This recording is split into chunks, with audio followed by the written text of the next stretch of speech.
unsure yet where the current inflation will go and whether it will lead into a recession. So keeping that money handy is going to help get other projects over the finish line. So, and Admiral Theater, again, this is a lot of work that went in with our staff.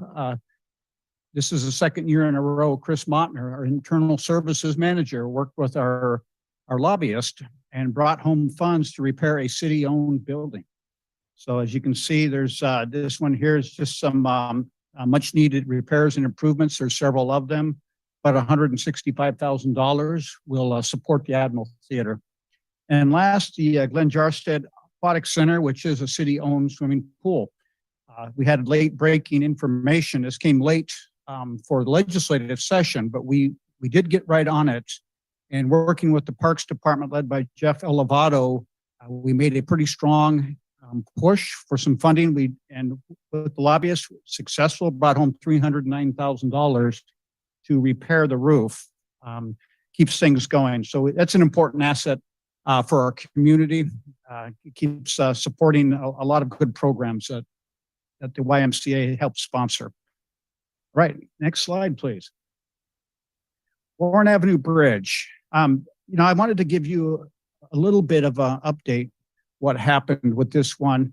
We are, there was some talk that we may be off track. And so if you look at their previous state transportation project funding was reassessed, and due to declining gas tax revenues, state transportation workload, workforce availability, and other constraints, the project was moved back.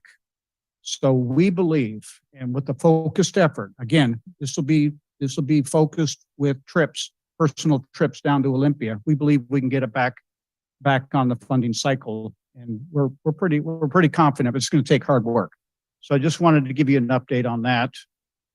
Next slide, please. The Gorst Corridor. A lot of success with this one. This is a different lobbying effort. As you know, the city of Bremerton is a member of the Gorst Coalition. We secured $16 million in this next biennium. The other portions, 27 in the 25-27 biennium, 31 million in the next biennium afterwards, bringing home that money to continue that project where, as you can tell, there's a lot of momentum. So we will stay on this. This will remain a very high priority. Right. Thank you, Dave. That concludes tonight's report. Have a good meeting. Excellent. Thank you, Mayor. A lot of great news in there. It's fantastic. All right. Next up on the agenda, we have the consent agenda. Thank you, President Coughlin. For approval on the consent agenda are the following items. A, claims from check register. 1, check numbers 402-774 through 402-927 and electronic fund transfers V37416 through V37529 and the grand total amount of $4,144,119.21. 2, regular payroll for pay period ending April 30th, 2023 in the amount of $1,005,659. B, minutes of meeting May 3rd, 2023. C, minutes of study session May 10th, 2023. D, cooperative service agreement with U.S. Department of Agriculture, Animal and Plant Health Inspection Service, Wildlife Services Division for Control of Wild Animals. E, Public Works Trust Fund Loan Agreement for Anderson Creek Dam Removals Project. F, accept grant for adaptive signal project. G, water quality Puget Sound nutrient reduction grant agreement with Washington State Department of Ecology. And H, golf cart lease agreement with Yamaha Motor Corporation USA for Gold Mountain Golf Club. This concludes the reading of the consent agenda. Thank you. Does any member of the public wish to comment on any one of these consent agenda items? Yes, please either come up to the podium or raise your hand on Zoom. Jane Rebolowski, I live in the city of Bremerton. I'm really concerned with the adaptive signals. They're pretty much anti-multimodal. You've got cars moving faster which means people aren't going to decide to finally carpool. Pedestrians have to stand at the beg button forever. They don't know what's going to happen. I mean, people are used to, okay, we have the walk signal. I know I'm going to have about 15 seconds to cross, and then it'll be flashing, and then it'll be don't walk. Adaptive signals don't work that way. They can go walk, don't walk, walk, very quick cycles. And then a lot of times it can cause gridlock inside the intersections themselves. And I know that City of Seattle on Mercer Street, adaptive signals have been there for over a decade. They're still a mess. They're horrible for pedestrians, just horrible. So the idea of moving traffic faster based on how many vehicles are going in what direction, we've already given up for bikes on Wheaton Way. But any of you who drive Wheaton Way know that there are pedestrians, and it's going to make it that much harder. People will be cutting across the street, not at intersections. So I wish you would consider that, because there really isn't a way, unless engineers are standing there, there's no way for pedestrians to complain that the adaptive signals aren't working right for them. Thank you. Thank you. Anyone else for public comment on any one of these consent agenda items? Making sure not online. Okay. With that, seeing none, we'll go to the council for a motion. Councilor Mockler, Move to accept the consent agenda. is there a second? Second. We have a motion and a second. I call for the question.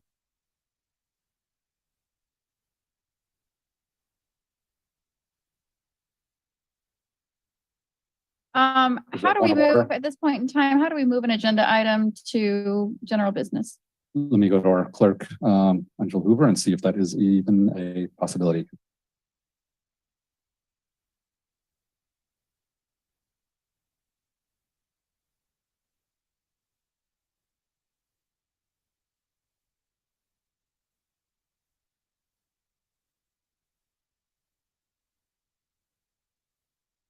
Let's hold tight, folks. 1 second. We'll Thank you. our great minds confer.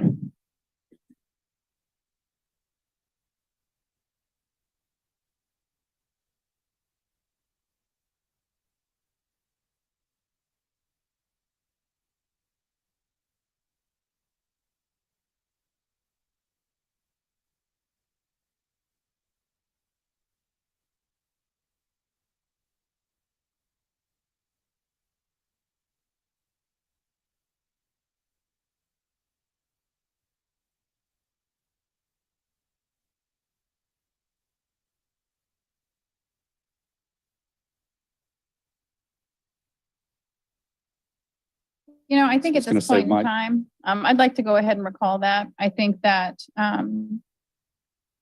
bringing this particular item that I'm thinking of to general business wouldn't serve the purpose of asking questions that I want to ask. So, but thank you for your time and grace. Okay, perfect. Thank you. We'll get the answer to that for next time. All right, so we have a motion and a second on the consent agenda. I call for the question. Councilmember Chamberlain, Yes.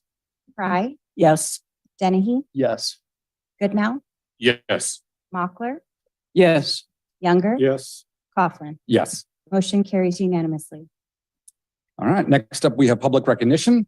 As noted on the agenda, public recognition provides an opportunity for attendees tonight to address the council on any city-related item that's not already listed on tonight's agenda. Again, please either line up at the podium if in person or participating by Zoom. Please raise your hand and wait to be recognized. We only ask you state your name for use in the record, whether you live or work in Bremerton, and limit your comments to 3 minutes or less. And we'll have a timer system used so that everyone is treated equally. And apologies if I have to cut you off right at 3 minutes. It's nothing personal. All right. With that said, do we have anybody for public recognition?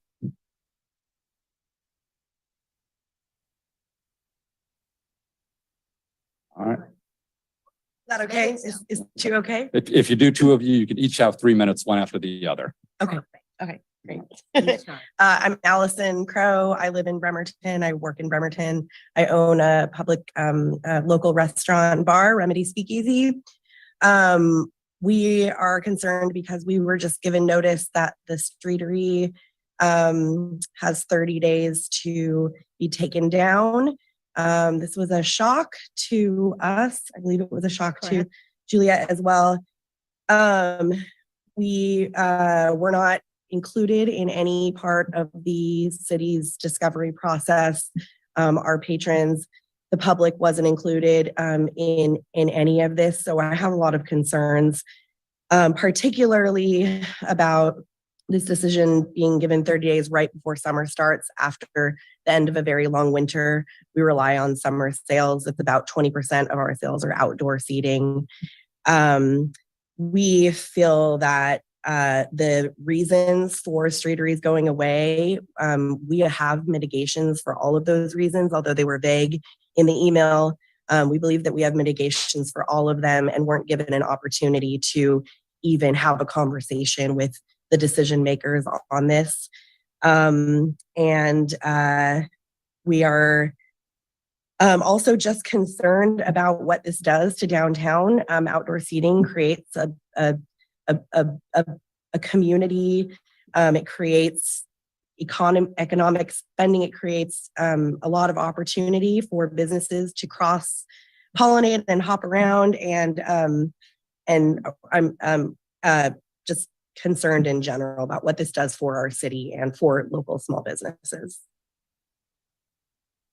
Okay, so I'm going to jump in. I agree with everything that Allison had to say. I am from Local Boys Tap Room, where the majority of you have had a beer. Well, 2 of you. The concern that I have with this is the city asked us to renew our permits in March. We paid a $250 fee to the city to renew our permits. They are a year-long Class C permit. The email we received on May 4th states that after long consideration, well, 1 month is a long consideration. The email itself says months. You wouldn't have asked me to pay a renewal fee of $250 had you spent months deciding this is not something you wanted to pursue. The items claimed in the email that we received could have easily been mitigated had the director of public works, the mayor, the council sent us a letter saying we have some concerns we'd like to go over with you. Let's work together to make this work for our city. You want the city to be a walkable community, a place where people can come down and enjoy themselves, sit outside and enjoy the sunshine. The stated things in the email were absolutely untrue. I think this is bad faith on the part of the city, specifically the director of public works. In the email that we received, it clearly states that no appeal can be made. Again, bad faith on the city's part. In a right-of-way permit, if you read your section, I believe it's 1102, we absolutely have the right to appeal this decision, which I will be doing tomorrow. I will file an appeal with the city. I will pay the $350 appeal fee so our third-party mitigator can come in and determine the solution. None of this would have happened had the city come and talked to us and told us, what are your concerns? Tell us what the issues are, and we can work together to find a solution that's best for our community. This is not what is best for our community. You have Quincy Square that you wish to have open. You promote this arts district. You want people to know that this is walking community. You want people from Seattle to move into the apartments that we built down here. Take the fast ferry. You're not a walkable community anymore. If you want to turn the city into a parking lot and have the shipyard pay for it, let us know. We can close our businesses tomorrow. Parking isn't an issue downtown. There's plenty of parking around downtown. So this, to me personally, seems a little vindictive. All you had to do was come talk to the business owners and explain what your city concerns were. Just 10-second warning. Okay, thank you. Thank you. No, thank you both. We usually give the mayor a chance to respond if he wishes, this being in this department, but looks like not at this time. Okay, thank you for your public comment. Anybody else for public recognition, in person or online? We'll go in person here to the podium.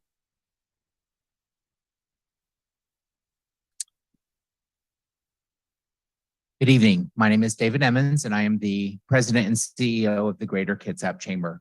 I am very, very excited tonight to present to you the activities that we and the Chamber have been promoting for Bremerton's annual Armed Forces Day Festival and Parade this weekend. Obviously, the events continue and start on Saturday, the 20th. With the Bremerton Central Lions Club Pancake Breakfast on 4th and Pacific. Join us at 7 o'clock to kick off the festivities of the day for this annual fundraiser for the Lions Club.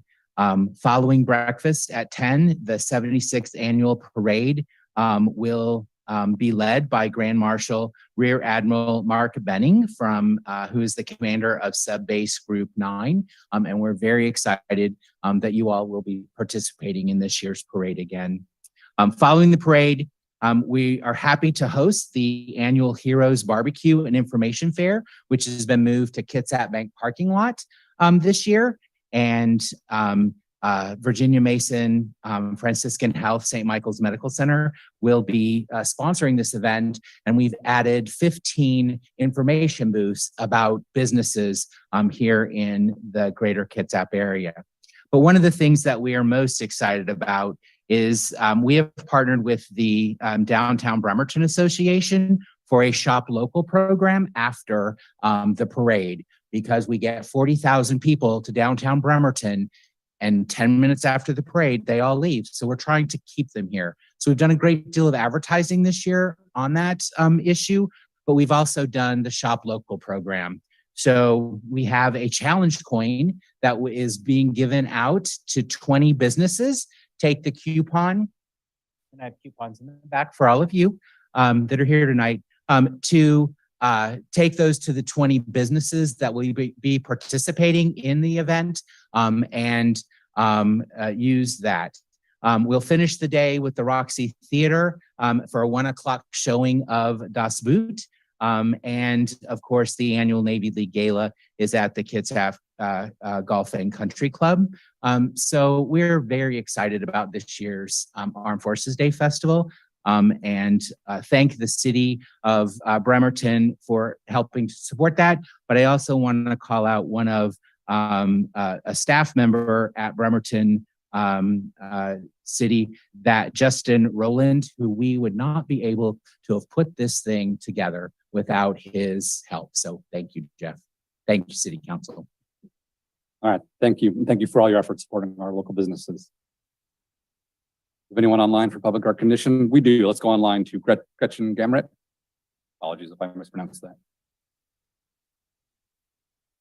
Hi, thank you. I actually kind of just wanted to talk about the homeless encampment that's popped up by Marvin Williams Center. My son goes to after school. Sorry, I'll introduce myself. My name is Gretchen Gamrod, and I live in Bremerton and work in Gig Harbor and Lakewood.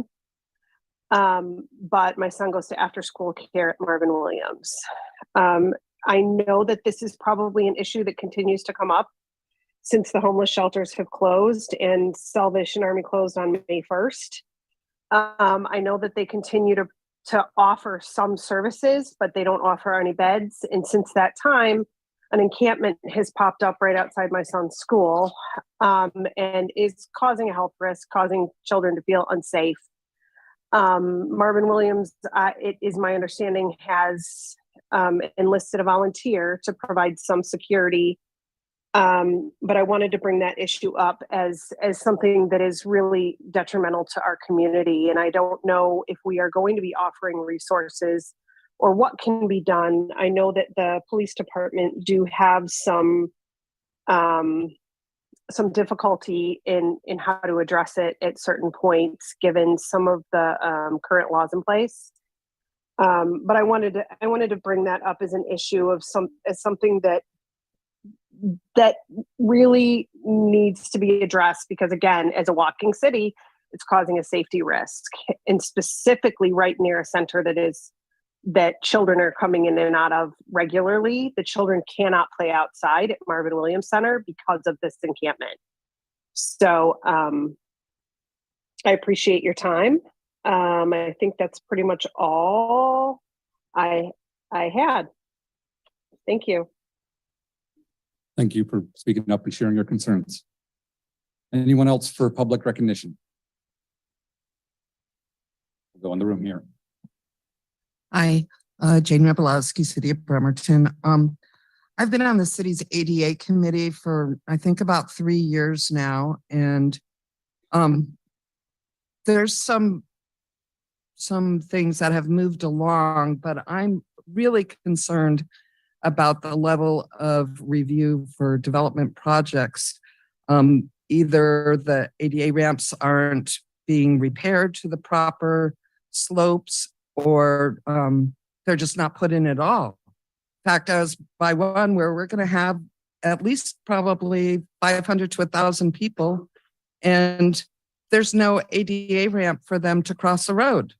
And this is ridiculous. And I've been told by city staff, well, in 3 years, that intersection may be redone with the county. So at that point, we'll look at putting in ADA ramps, which if you don't put in ADA ramps, you have to tell people they're not allowed to cross there. Everybody, not just people with disabilities. So in order for people to, if they're living in Elmira, they're going to have to walk all the way down to Wheaton Way to cross the road if they want to go to the bus. If they want to take the bus going westbound, they then have to walk back up the block because there's no crossing that was put in. And then they're saying, well, there's the transit center, so they can probably get more and different buses there. It's just ridiculous. I mean, we as the taxpayers shouldn't be paying to fix these things. The ADA has been in place since 1991. I know there's lots of intricacies to it, but by this time, if the development review engineers move around, you've had the same inspectors for 20 years at least. They should be trained to look out for when there's a problem on the plans and to bring it to everybody's attention right away. Thank you. Anybody else for public recognition? Checking online. Oh, we'll go back in the room here. Please go ahead. Hey, my name is Candace Gutteridge. I live and work downtown. I am here to discuss some concerns about removing the outdoor seating as well. As a citizen in downtown Bremerton and someone who lives and works here, I think it is a very crucial part to our community. And I have lived in this state and this town now for a decade. And one of the biggest selling points on leaving Detroit and moving out here was the sense of community. And this is not something that's just affecting these businesses, but the employees too. My income partially comes from the seating on that patio as well. We have many, many people that come in who look forward to having their dogs outside or enjoying a cocktail in the sun, and people who have been looking forward to this all winter. We're told in 30 days we can't have that anymore. And I am hoping to, at the very least, maybe have an extension, some time to talk. There's got to be a middle ground here. There's got to be a compromise here that can make everybody happy. And if we could find a way to do that together, it would be greatly appreciated. Thank you. Excellent. Thank you. Anybody else for public recognition? All right. Seeing and hearing none, I will go ahead and close public recognition and move on to general business. General business item 6A, interlocal agreement with Salish Behavioral Health Administrative Services Organization for the administration of opioid funds. Presenter is City Attorney Kylie Finnell. Thank you. And I'm not actually going to go up to the podium because we have some special guests here from Salish that are going to be doing the presentation that you all saw at study session. And so I'd like to turn it over to them, and they have a slide presentation for you. Perfect. Welcome Jolene Cron and Stephanie Lewis from the Salish Behavioral Health Administrative Services Organization. Thanks so much for being here tonight.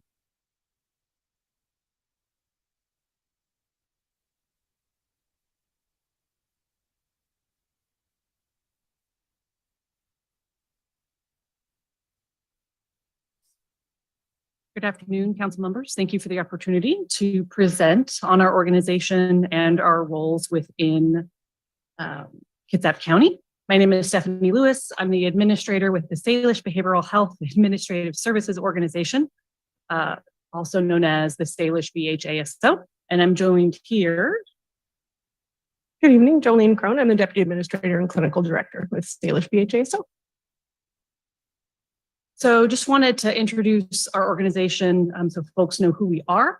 The Salish BHASO was formed through an interlocal agreement between Kitsap, Jefferson, and Clallam counties and the Jamestown-S'Klallam tribe. Of the 7 sovereign tribal nations within the regional service area, the Jamestown-S'Klallam tribe volunteered to serve on our executive board, which is why they currently have a seat and are representing the tribal experience.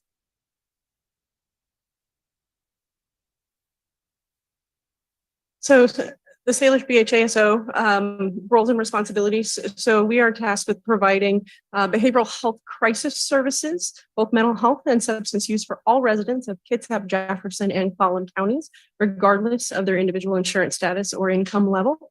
That includes a 24/7 toll-free crisis line, the Salish Regional Crisis Line, as well as 24/7 mobile crisis outreach and involuntary treatment investigations provided through our subcontract with Kitsap Mental Health Services.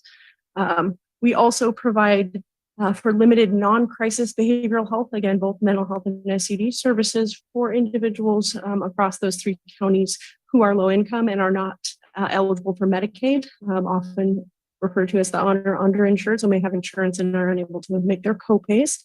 And we cover outpatient treatment, withdrawal management, inpatient treatment, just as a sample of what can be covered with those programs. We also administer several special non-Medicaid programs, such as the REAL program, which is a recovery navigator program, providing support to individuals with substance use and mental and co-occurring needs for that have a law enforcement nexus often and have not been successful in accessing services and systems in the past. It is a program that provides direct support and outreach. We also have our behavioral health housing program as an additional example. The HARPS programs, the Housing and Recovery Through Peer Supports, and CBRA, which is community-based rental assistance. We provide subsidies as well as support services to individuals who are unhoused from the full spectrum of housing needs, including assisting in maintaining housing once it is, sorry. So including providing services across that spectrum. So being able to provide support to keep folks housed also once they are housed. With that, we'd like to make it very clear here that this line of business is very separate and distinct from our role as the Opioid Abatement Council that we'll talk about. Right. So as Jolene just alluded to, a new role for Salish BHASO is administering opioid settlement funds for the Kitsap, Jefferson, and Clallam counties. So for a bit of history, an opioid settlement has been reached between Washington State and 3 opioid distributors. In addition to that agreement, participating local governments and the Washington Attorney General's office have reached an agreement on the sharing of the settlement, with 50% of the settlement going to the state and 50% to participating local governments. Specifically for the state's allocation, that is going to be managed by the Department of Health and the Washington State Healthcare Authority. The state is allocating funding to local jurisdictions on a regional level, and Kitsap County is in the Olympic region, along with Clallam and Jefferson counties. Settlement agreement funding must be used for opioid remediation uses, and there's also priority given to core abatement strategies. There's a significant list, I think, that encompasses 12 pages within the settlement agreement. So an interlocal agreement was executed between Kitsap, Jefferson, and Clallam counties designating the Salish BHASO as the Olympic Region Opioid Abatement Council, or OAC, in accordance with Washington State MOU requirements. This was a memorandum of understanding that was signed on by all local participating governments that were party to the settlement and outlined requirements for how the funds could be used and reporting requirements.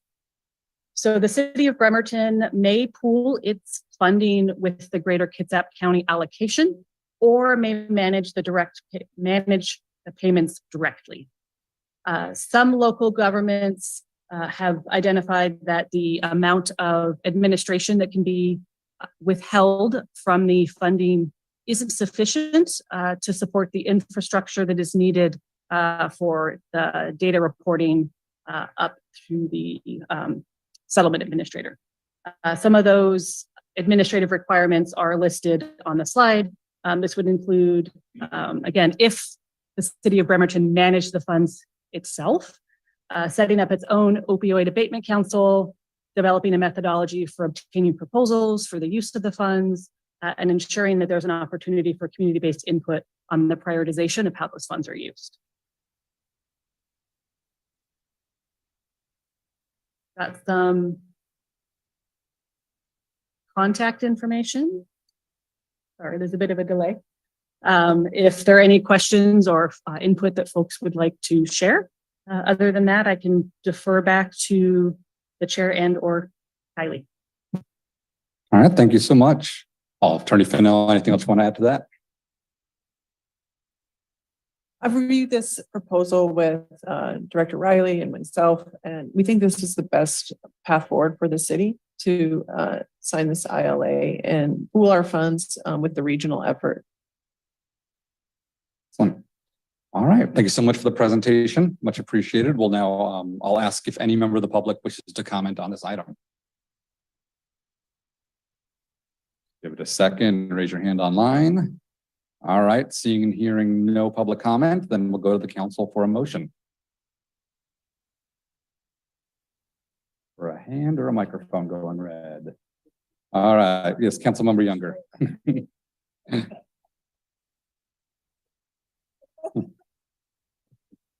Move to approve the interlocal agreement with Salish Behavioral Health Administrative Services Organization and authorize the mayor to finalize and execute with substantially the same terms and conditions as presented. Second. Oh, All right, we have a second by Councilmember Mockler. We'll sort out any hard feelings afterwards. All right, we have a motion and a second. We're open for discussion. Councilmember Younger, you have the floor if you wish.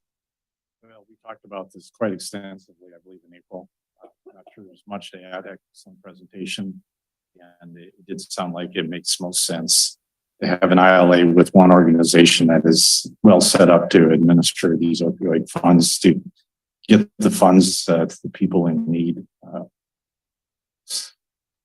Continuing epidemic in our city, in our county, and in our nation. So glad to see that the money is going to be used towards its intended purpose and not to support general fund money, but to actually address the crisis on hand. So thank you for being that organization. Any other council member? Councilmember Chamberlain. oh, thank you. Yeah, we talked about this in on April 12th. And just so you're still in the hot seat, just so you know, but it's not going to be too hot. Come on up. Just for the sake of public, can you describe your plans for how you'll administer the funds? Briefly, it was to create it's basically needs assessment. It's not like there's actually capacity for creating more beds. There's not capacity for, there's things like that we won't be able to do that the public would probably like us to do, right? I didn't want to interrupt. No, go ahead. So we haven't developed a definitive plan yet on how the funds will be used. Right. We're developing the planning process. At this point, we're looking at conducting a needs assessment for the county and also for cities that enter into an ILA or participating local governments to also then do specialized review needs within that respective area. Once those needs assessments are completed, we will develop some recommendations and present them to the Kitsap Board of County Commissioners before any funds are expended.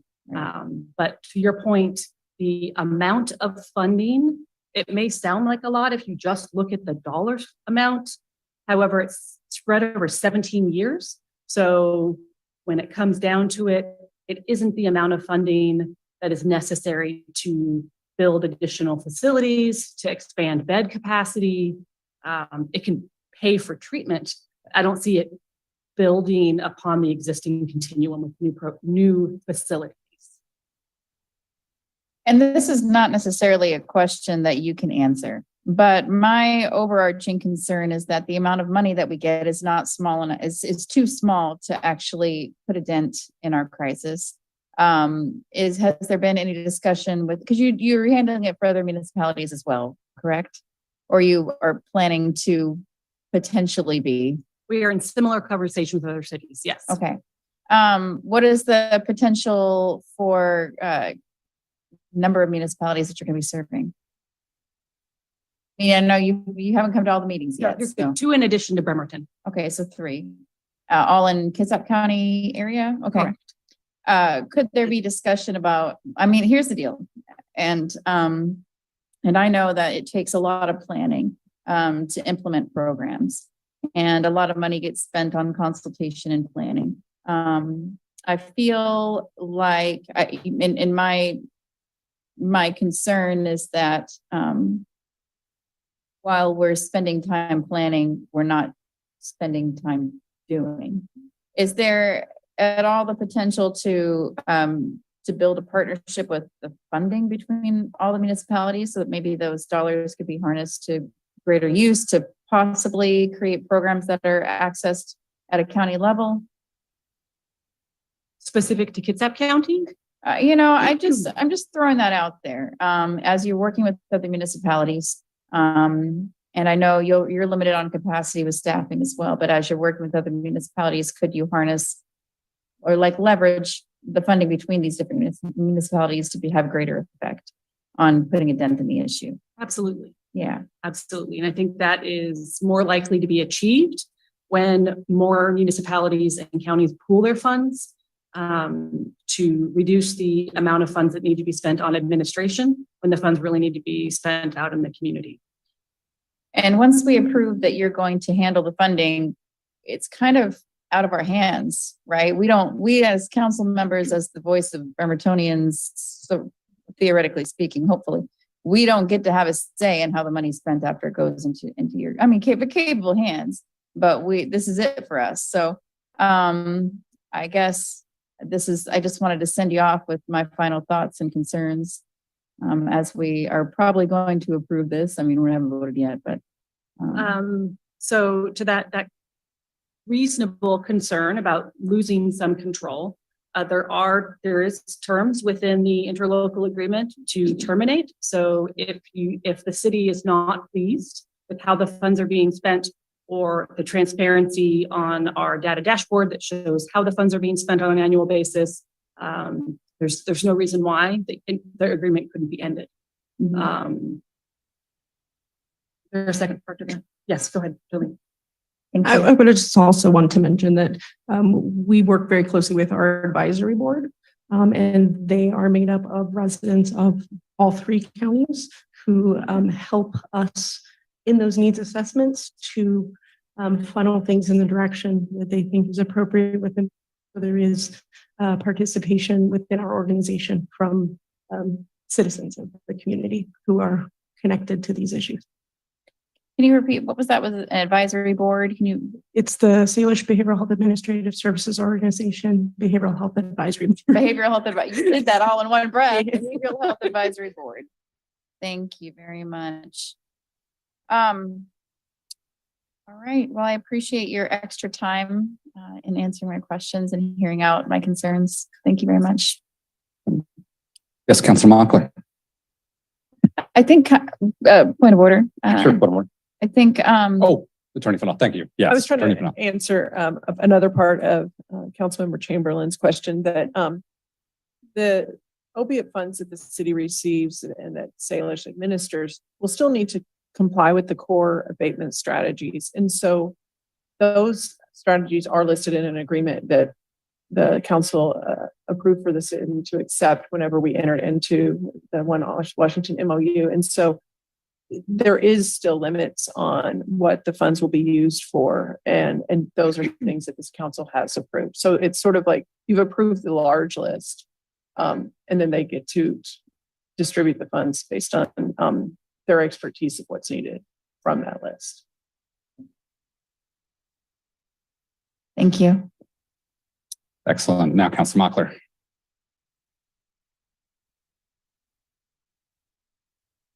Thank you for yielding, Councilor Okay. Mockler. Much appreciated.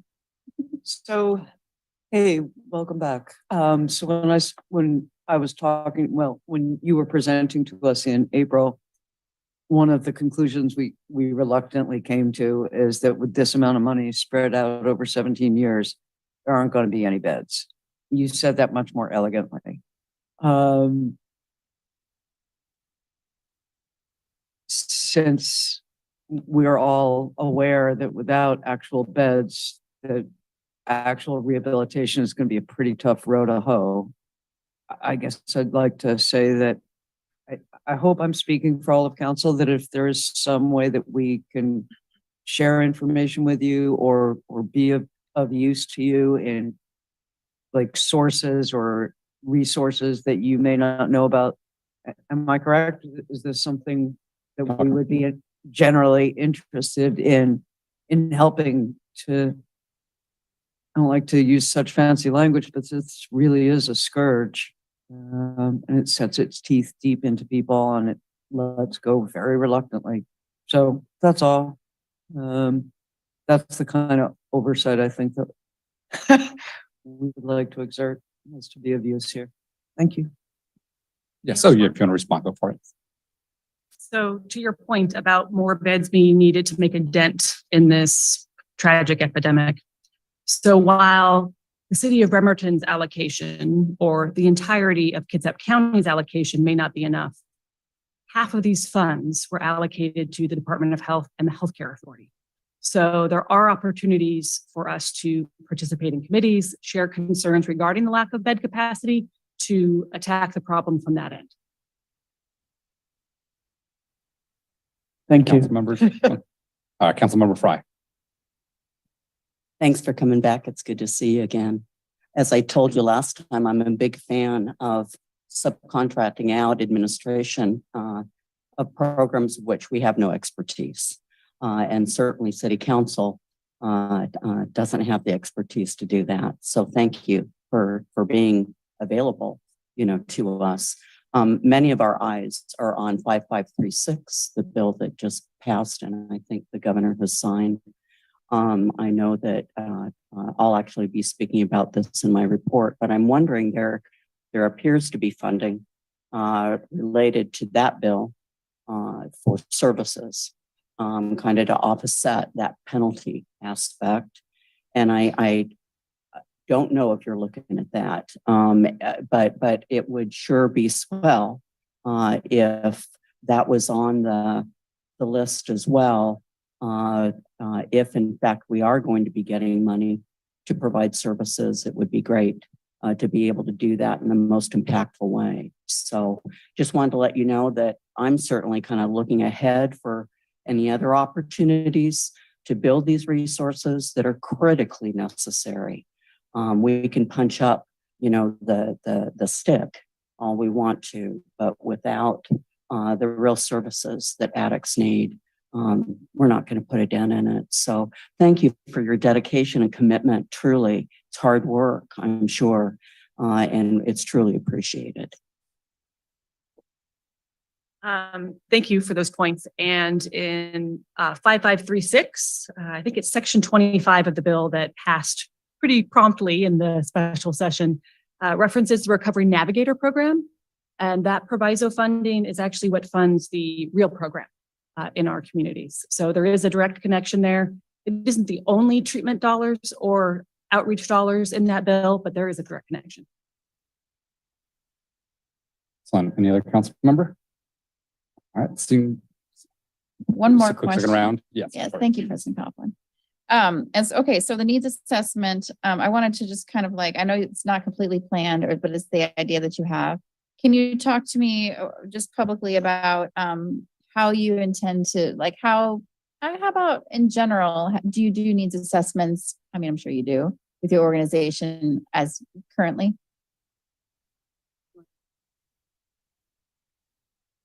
So several of our contract pieces require needs assessments. So we complete those every other year, specific to the criminal justice treatment account funding, specific to substance abuse and mental health block grant funding. So we have been doing those fairly regularly. We do engage all three of our counties, but we are able to sort our data by county, sometimes by even smaller portions. We are reaching out to individuals who are impacted both directly as individuals using drugs. We reach out to individuals who have experienced public mental health system involvement, family members, community members, housing partners. We try to be as thorough as possible in getting that out, supporting with working with our schools, those kinds of things. So we are definitely do have some experience there. And our advisory board that I already mentioned has been increasingly engaged in that process, making sure that that additional community voice is heard both in the development of those surveys and those needs identifications, as well as making sure that we get the information and reach the populations that we need to. Thank you. I think I'm hearing some buzzwords that I like, which is that you're reaching out to directly impacted people. And I, something that I'm learning about and how sometimes assessments are made is that the continuum of care is just relied upon rather than reaching out to individuals who are impacted. And it sounds like you're not only you have experience with conducting needs assessments, but also have a plan to reach out to directly impacted people rather than just relying on service organizations to provide the feedback. So I appreciate that. Thank you. That's all for real. Councilmember Denny. Thank you. Thank you for being here, and thank you for taking on the really challenging task of how to administer this in the most efficient way possible. My question is just for Attorney Fennell, is there a merger clause in the document? And if so, am I missing it? It seems like that there might be some parole evidence being introduced if there's a contract dispute in the future.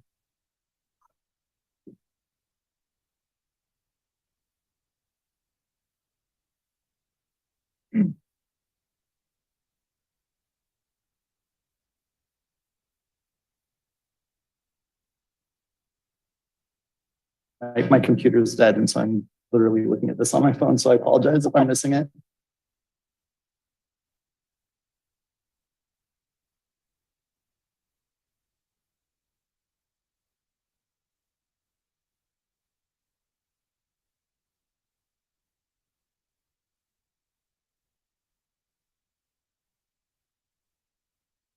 Need to have the Jeopardy theme song pre-recorded and ready to go.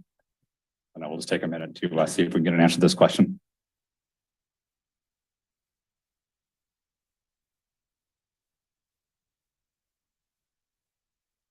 This agreement is a little different, Councilmember Denny, in that it actually does, I would say what you're probably looking for. Usually we have language in there that says this agreement is everything. Right.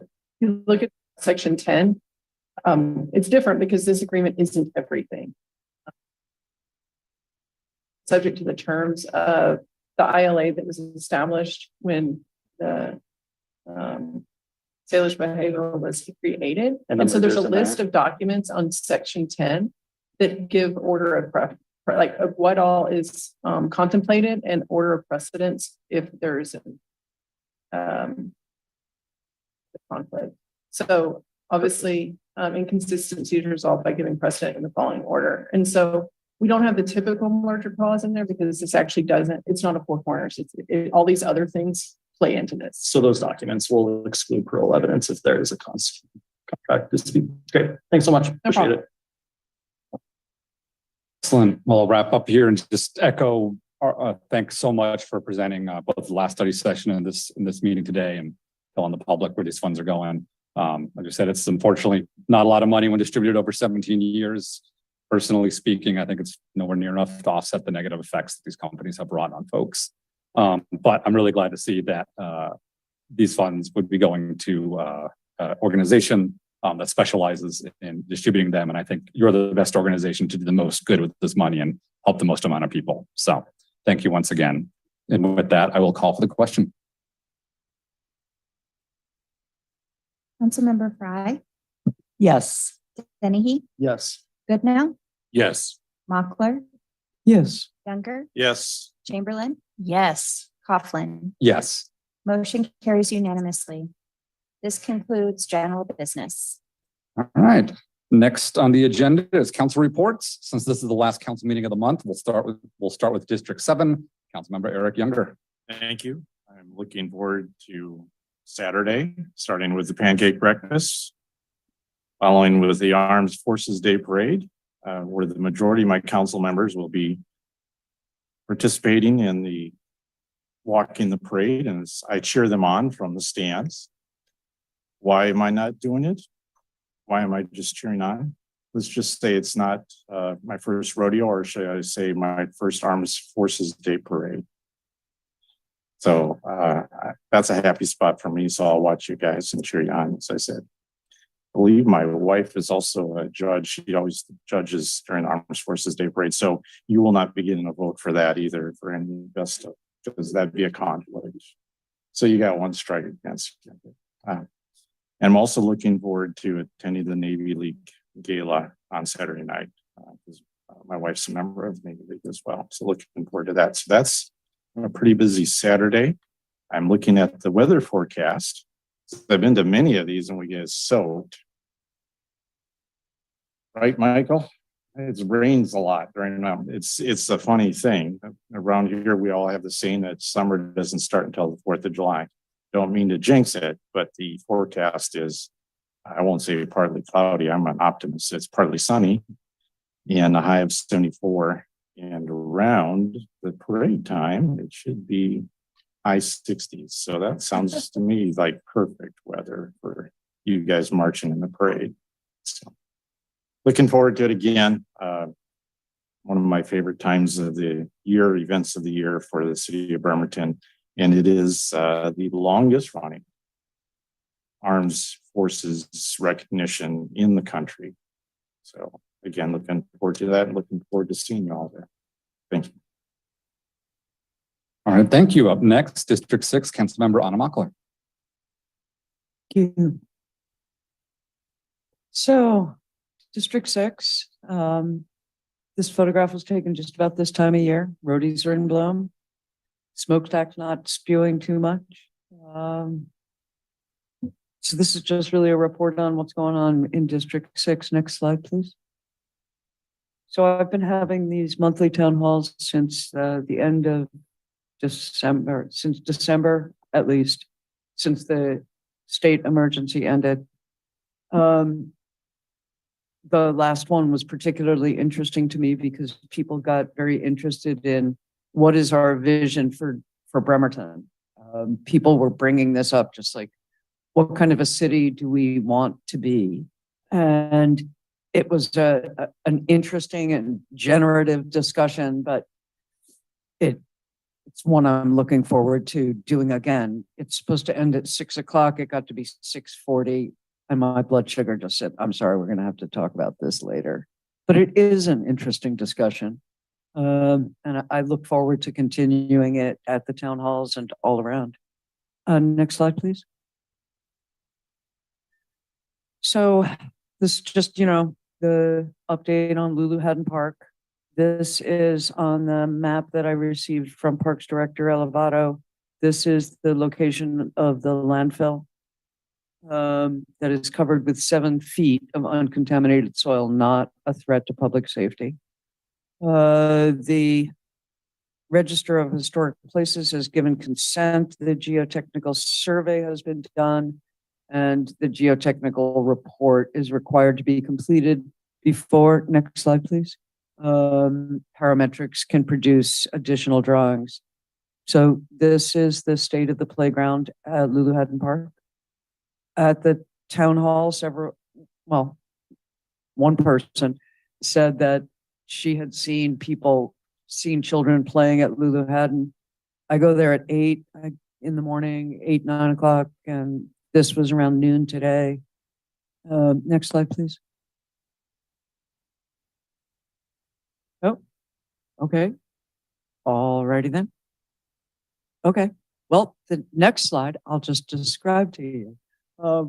Basically, in the next slide, you're looking the entire length of Lulu Haddon Park, and there are 2 people with backpacks and a puppy sitting at just sitting at the picnic tables. That was the entire use that was being made of Lulu Haddon Park when I visited today.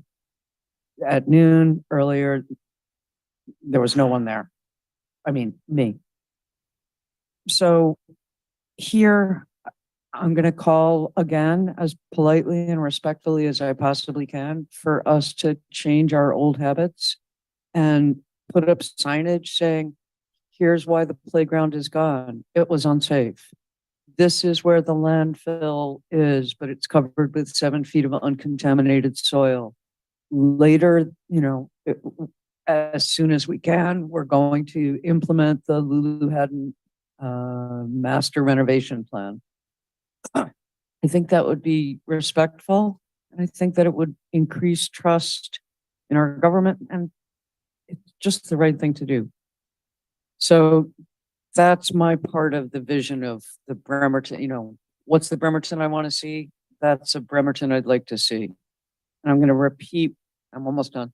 I'm going to repeat what I said 2 weeks ago, which is I don't think this is out of malice or indifference. It's just like the custom. And I think this is a custom that we can easily and inexpensively change. And I think that people would welcome it and would begin giving us their trust to a greater degree. I'm also glad, just like everyone else, that we can finally complain about the heat again. Thank you all, and thank you for all of the work all of you have been doing. Thank you. Next up is District 5, Councilmember Michael Goodnow. I just want to mention that the regularly scheduled cleanup of Forest Ridge Park would be this Saturday. Well, they haven't actually posted it, and it does conflict with the parade. But third Saturday every month, the Forest Ridge Park Stewardship Day, 9 a.m. to noon, meet at the sort of south end there for the park. It's a great group of neighbors just helping to take weeds down and just clean up and give a little extra help to the park. It's really great that we have an urban forest right there. Also just happy that it is the Armed Forces Day parade again, and looking forward to the activities and just seeing lots of people in our downtown on Saturday. And all I have, so thank you. Excellent. All right, next up, Councilmember Quinn Dennehy for District 4. So thank you.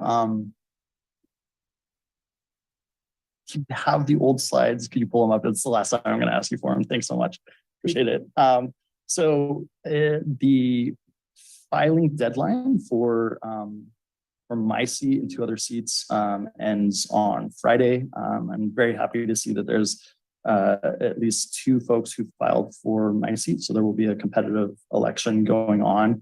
I do think that the best candidate comes out of an issues election when there are folks that are challenging and need to let them know why, let the polity know why they're running. So if you're out there, if you still know somebody who would be great on city council, please encourage them to file. If you go to the next slide, again, there are 3 districts, myself, District 4, which is the green, District 2, which is kind of the light purple, and District 6, which is the light yellow, all up for election in November. And if you go to the next slide, This is the Kitsap County elections page on the Kitsap County Auditors page. Really great information for candidates who have filed to run elections that comply with the law and comply with policy guidelines given to the auditors. So just really happy to see a competitive election in my district and hope others file.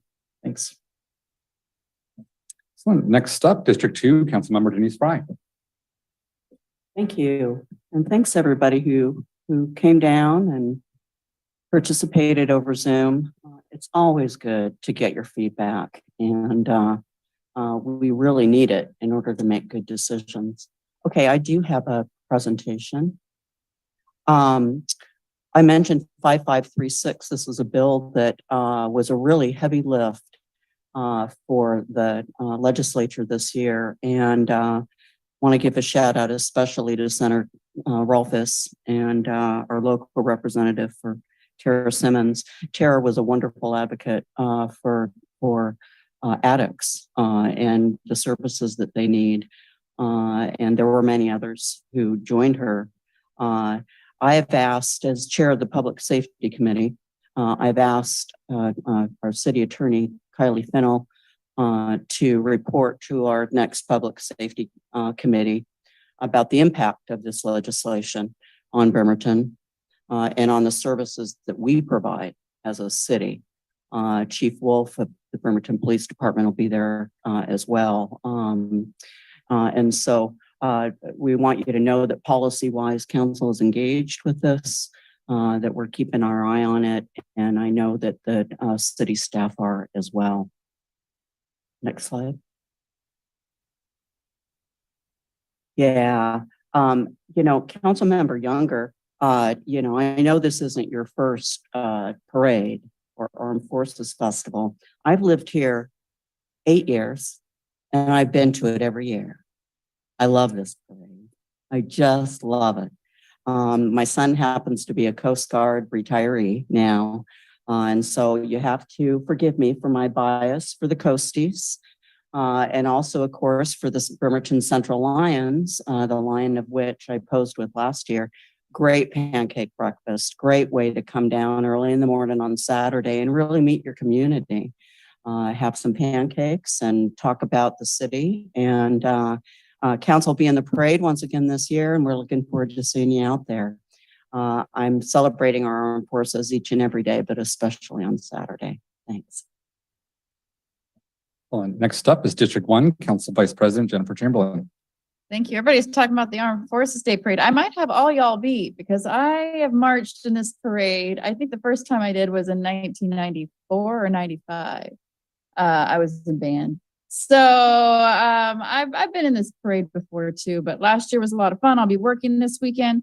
I hope y'all have a blast. Wear your sunblock, even if it's partly cloudy, partly sunny, you're going to need it. Other than that, I really have no report today. Thank you. Excellent. Last up is me. I got some slides. I'll probably have a longer one. So I always like to say that for my district, I like to report on what's going right and what might not be going right. And I'm going to start with what I think is not going great. And that was what we heard about in public comment regarding the streeteries at the start of the meeting.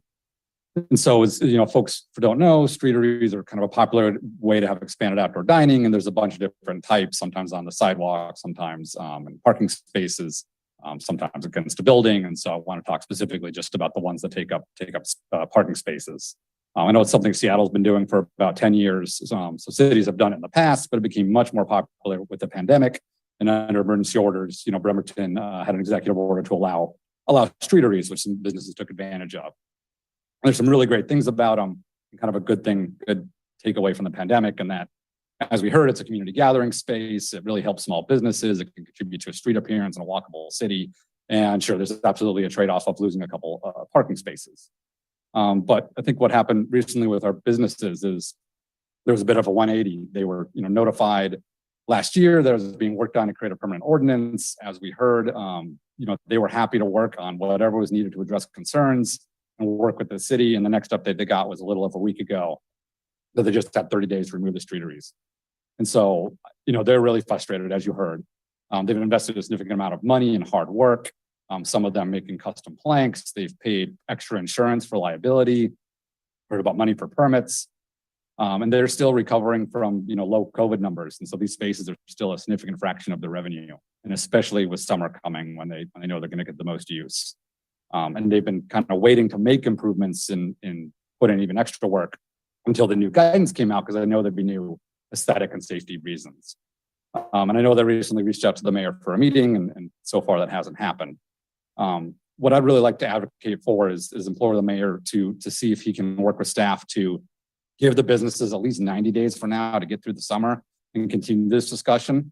And then to meet them, face to face at the business and walk through and see if any of the concerns can be mitigated, because I know it's not black and white. There's concerns about, safety and cars on the street and liability for the city. I view this, especially 4th Street, as a very pedestrian friendly, low traffic street. I would have concerns if it was, right along the Warren or something, but I think that can be mitigated. Parking, I have heard from people who don't like the loss of parking downtown.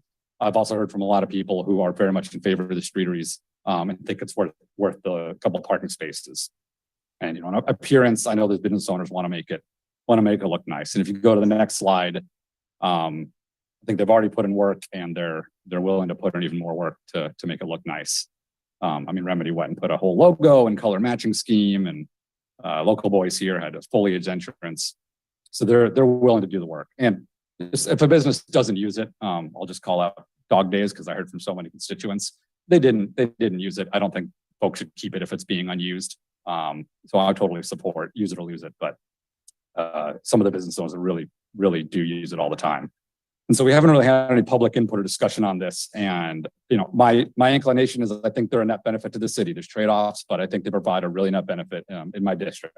Now, maybe there's a ton of people out there who really hate them, and I haven't heard from them, but I wouldn't know that within any sort of public hearing. And if we go to my next slide on this topic, a lot of jurisdictions in Washington have enacted it as a public permanent option.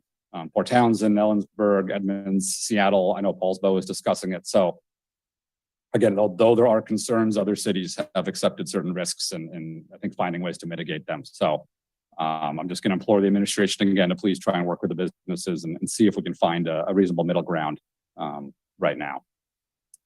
So with that said, the rest of the report is much more feel good. I want to give a big kudos to Public Works, and especially Public Works Project Manager Nick Atai. There was this nice article in the Sun talking about the upcoming new roundabout on the west side of the bridge, along with the whole Washington 11th project. And if we go to the next slide, some really nice graphics put out by Public Works on what this will look like and the improvements it's bringing. And this is making this whole corridor, part of the bridge to bridge, much more multimodal friendly, with better biking and walking options, better cars. And I still get caught once in a while, as it is right now, walking down along one of the sidewalks that just ends abruptly in the middle of the street.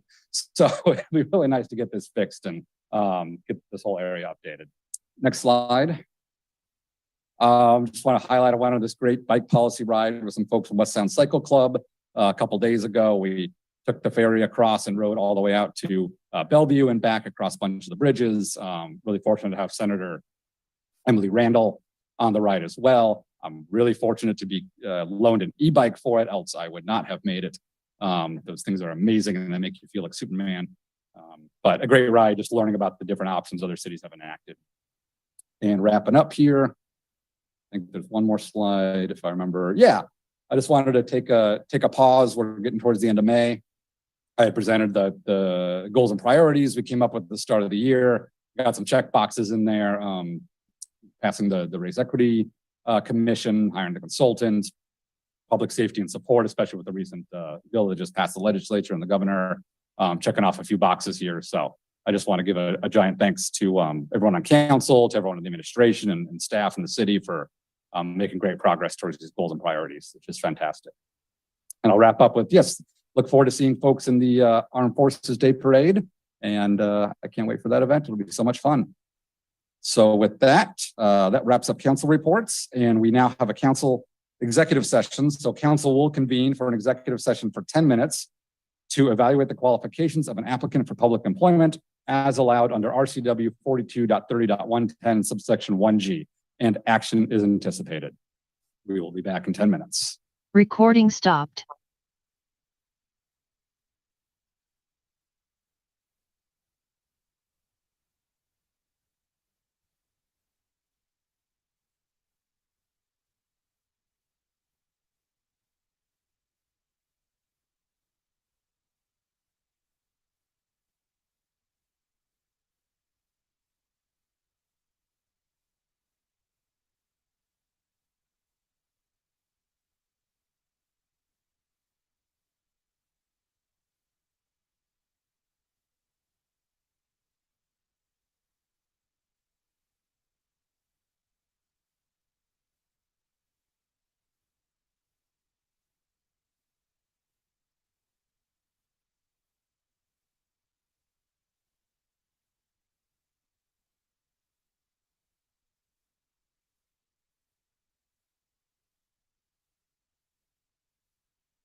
Recording in progress.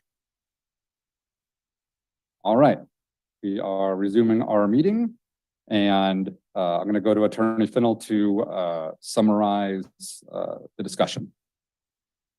Sure.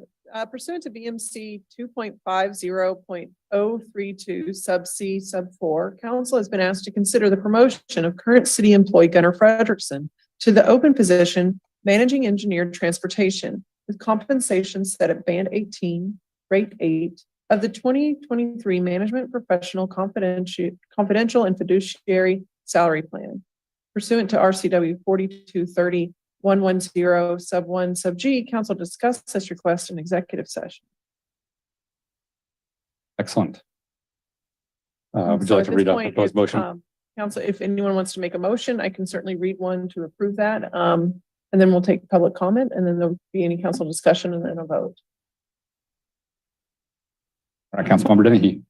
I'd like to make a motion that City Attorney Finnell will be reading right now. Sure. Move to approve promoting Gunnar Frederickson to the managing engineer transportation position at band 18, rate 8 of the 2023 management professional confidential and fiduciary salary plan. So moved. I have no discussions for myself, but just So moved. Yeah. Any seconds? second. All right, we have a motion and a second. We're actually open to discussion from council. There is any, or, Mhm. but we do need to give an opportunity. Right. For public comment. Slightly different order than we do normally, but all right, seeing no discussion from council, does any member of the public wish to comment on this item? One left in the room and no one raising their hand online. All right, seeing no further discussion, I'll call for the question. Councilmember Dennehy, Yes. Goodnow, Yes. Mochler, Yes. Younger, Yes. Chamberlain, Yes. Fry, Yes. Coughlin. Yes. Motion carries unanimously. All right, I just want to announce that the next study session will be held in the 6th floor council conference room next Wednesday, May 24th, beginning at 5 p.m. with the remote option. This concludes tonight's regular council business.